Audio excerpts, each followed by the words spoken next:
Special. అధికార party అండతోటి Karnataka మద్యం మొత్తం ఇక్కడ ఏరులై బారుతా ఉంది.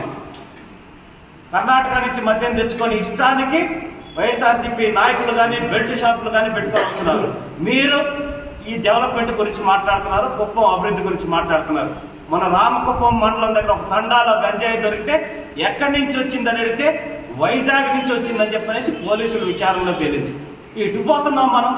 కుప్పం నియోజకవర్గాన్ని ఎటు తీసుకుపోతున్నారు?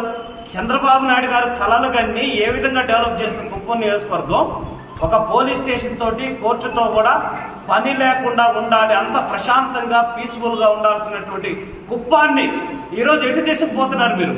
గంజాయిలకి, లేకపోతే తాగుబోతులకి, లేకపోతే ఇటు దౌర్జన్యాలకి, ఆడపిల్లల మీద చేసే అకృత్యాలకి కేర్ ఆఫ్ నిలయంగా ఈరోజు కుప్పాన్ని మారుస్తున్నారు. కాదా? వాస్తవం కాదని చెప్తున్నా. మీరు బీసీల పక్షపాతి, నా బీసీలు అని చెప్పి మాట్లాడుతూ ఉన్నారు. నేను జగన్మోహన్ రెడ్డి గారిని ఇక్కడ ఉన్నటువంటి వైఎస్ఆర్సీపీలో ఉన్న బీసీ నాయకులను ఇంక్లూడింగ్ ఎమ్మెల్సీ భరత్ గారిని కూడా ప్రశ్నిస్తా ఉన్నా. రమారమి 700 పైచీలకు తెలుగుదేశం పార్టీ నాయకులు సామాన్యమైన జనం మీద ఎవరైతే సోషల్ మీడియాలో వాటిలో ప్రశ్నించారో, లేకపోతే ఊర్లో ఇబ్బందులను ప్రశ్నించారో వాళ్ళందరి మీద మీరు కేసులు పెట్టారు. ఒక్కొక్కరి మీద 10 కేసులు 12 కేసులు పెట్టారు. దాంట్లో 80% మంది బీసీ సోదరులు ఉన్నారు. ఈ మాట వాస్తవం కాదా? మీరు బీసీల మీద ప్రేమ చూపిస్తున్నారా? మీరు బీసీల గురించి మాట్లాడతారా?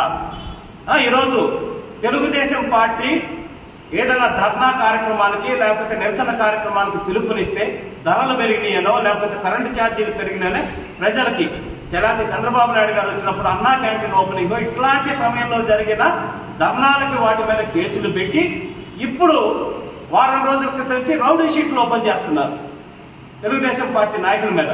రౌడీ షీట్ ఎవరి మీద ఓపెన్ చేస్తారు? క్రిమినల్ అఫెన్స్ చేసి క్రిమినల్ హిస్టరీ ఉండి అది కంటిన్యూస్గా చేస్తున్న వాటి మీద ఆ హిస్టరీ కనుకుంటే వాళ్ళ మీద రౌడీ షీట్ ఓపెన్ చేస్తారు. ఈరోజు ప్రజాస్వామ్యబద్ధంగా నిరసన వ్యక్తం చేసిన తెలుగుదేశం పార్టీ నాయకుల మీద మీరు రౌడీ షీట్లు ఓపెన్ చేస్తూ మీరు న్యాయం ధర్మం గురించి మాట్లాడతారు.